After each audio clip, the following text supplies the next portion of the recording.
It's Rob from Fountain Pen Journey.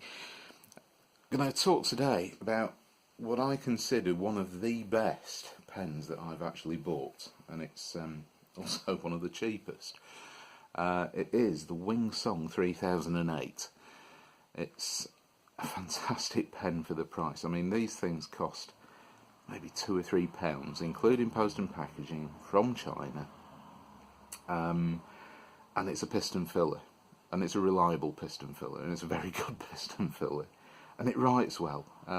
As far as Chinese fountain pens go, I mean, I started off with Jinhao fountain pens, and to be honest, with the ink flow problems, i.e. ink starvation, problems that they do seem to suffer from, and also some absolutely terrible nib and feed experiences where pens wouldn't write without work, which isn't a great start for anybody entering into the fountain pen hobby, because I think these days you're not going to go into the fountain pen hobby by spending £200 on a fountain pen if you have no idea whether you're even going to like using it or not, unless you've got stacks of cash, obviously.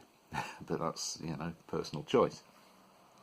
So Jinhao fountain pens, yeah, they write. They're interesting styles, available in a wide range of colours. Wing Song pens, not really widely available in a wide range of colours. So we've got 3 illustrations right now of the Wing Song 3008. If you want a 4th one, there's a 4th one. So we've got 4 of these pens. I mean, as you can see, very, very, very similar, just slight differences in colours, but very cheap. Use a pen to poke. There we go. Right. Okay. So I mean, there is the blue version with gold, what is regarded as a green version with gold, green version with silver, and a clear demonstrator in silver. Or you can get them in all sorts of different colours, so you can get the clear demonstrator with the gold banding and vice versa, like these 2 green ones here. I find the colour choices, there is a pink one available, metallic pink. They're all this metallic sort of colour, with either green or gold. Clips, finials, cap bands, piston filling ring, that type of thing. So, yeah, there is choice, but it's not great. But they're very, very reliable pens.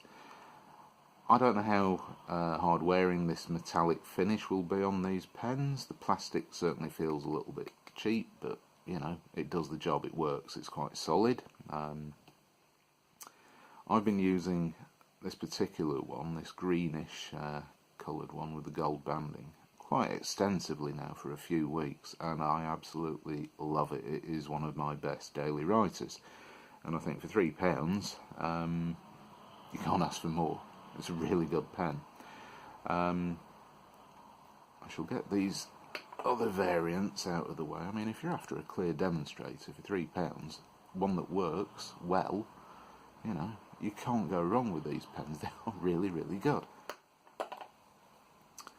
So let's talk about this one. I've got this filled with diamine teal ink. It's about half full. See if it will run down a bit while I'm talking. I'm going to go through the dimensions. They all come with an extra. Well, no, it's what is it? It's a fine nib. They all come with a fine nib, so there's no nib choice whatsoever. But I'm perfectly happy with the choice of that. I find it quite a broad fine nib, but it's a good nib. Length of the pen capped 13.5 centimetres, so a nice average sort of size pen. Uncapped, it's 12.8 centimetres, so it's about 1.5 turns to get the cap off. So there we go, one uncapped pen, so 12.8 centimetres long, and posted, and it does post, and it posts quite securely on there. Now, posted, the length is 17 centimetres. That's a stupidly long pen. but it's not too bad. I mean, it is a little bit back heavy. Personally, I wouldn't bother with it, and I certainly wouldn't bother with it for this other reason. And that is that once you've posted the pen, if you happen to turn it, you move the piston filling mechanism up and down. So it does click into place on this particular version. It wobbles around a bit. There is quite a lot of play there, but it'd be quite easy to just click that, and before you know it, you've disseminated, I don't know, maybe about half a mil of ink into your pocket, or at least the cap. And thankfully the cap does screw on. It seems to take quite a few turns, even though it's only 1.5. Smooth, round, cylindrical section, nothing about it, but one thing that you will notice is clear. The whole thing is clear, and in this fully transparent demonstrator pen, you've got obviously the clear barrel of the pen, so you're going to be able to see your ink level really, really well, like in this one. Clear section and a clear feed, so you can see the whole workings of the pen all the way down to the nib. The whole thing's clear. You've got a Lamy style steel nib, fine, as we've already discussed. Yeah, really, really, really good pen. Let's recap that one. Pop that one back together. So, why do I like it? Well, I mean, yeah, it's cheap and it works. It's a reliable, good Chinese fountain pen. I mean, the cap weight is 24.6 grams. Uncapped, it's 13.4 grams, so a nice light pen. And the cap weighs 11.3 grams, so nothing too alarming like that. So, I'm going to just talk through the pen a bit more.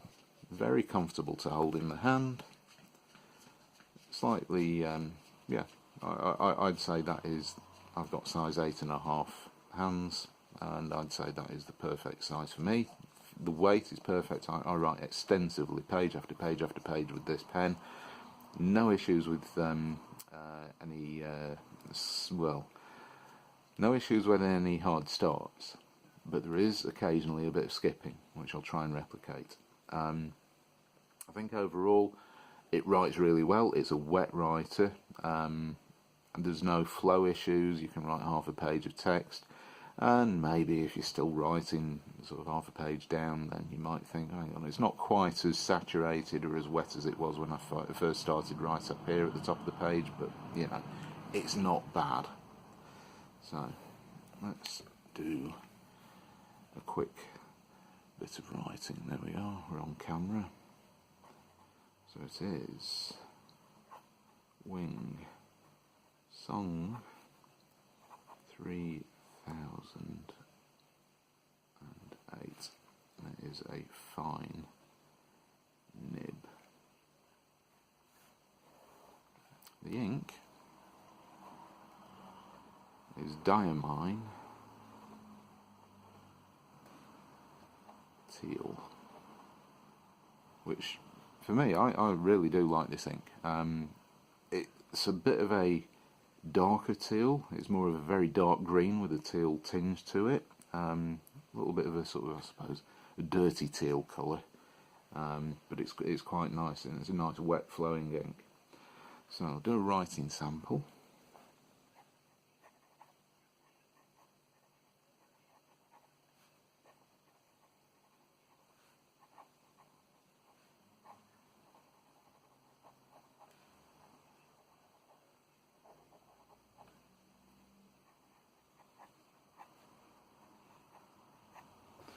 Right, perfectly happy with the way this pen writes. It's smooth, it's wet, very, very happy. Vertical, horizontal, vertical, no scratchiness, a little bit of feedback, but other than that, yeah. Quite a wet writer. So, lots of good flow on this. I wouldn't say there is any line variation. It becomes too scratchy with it being quite an extra fine nib. I've also found that sometimes if you happen to be trying to push the nib a little bit too far, you end up with a little bit of railroading. So it's not great, but you can get some line variation. There is a bit, but it's quite a stiff steel nib, but I'm very happy with it. It's really, really good. So it's not often that I am actually going to come out and say that, yes, if I'm going to recommend buying a pen, a Chinese fountain pen, move that one, there we go. Would I recommend this? Absolutely, yeah. For the price, everything about it, I'm going to give this a 10 out of 10 because it is such a reliable pen. The only problem I do have is just occasionally, and it's probably not going to do it because the feed is probably quite saturated. I'll try and just use up some of the ink that's worked its way into the feed. What I find occasionally is, on certainly the letter C is a good example, or A's, this first bit here, the A or the C, that first bit there, sometimes skips. I think this pen has a little bit of a small sweet spot, but I can't really figure it out. I mean, I must admit it's not something that really sort of bugs me, but there are occasions when, if I'm writing a lot, to have to keep going back to fill in parts of A's and parts of C's, it can be a little bit tedious. But apart from that, I mean, that could just be very specific to the way that this nib is set up. I'm sure that with a little bit of tweaking it probably will work a little bit better. If I ink one of these up with a different ink, then I might find that that isn't an issue at all. But yes, as far as reliable, a good quality Chinese fountain pen goes, yeah, this Wingsung 3008, yeah, really recommended. So hope this video has been useful. Please do don't forget to like and subscribe, because if videos like this are useful to you, it's a good thing for me to know. Place any comments further down below if you have any, please, and yeah, don't hesitate in getting in touch. I tend to be quite interactive on my comments down below, so if you do have any recommended pens or anything that you want to talk about like that, then yeah, give me a message, and thanks for watching.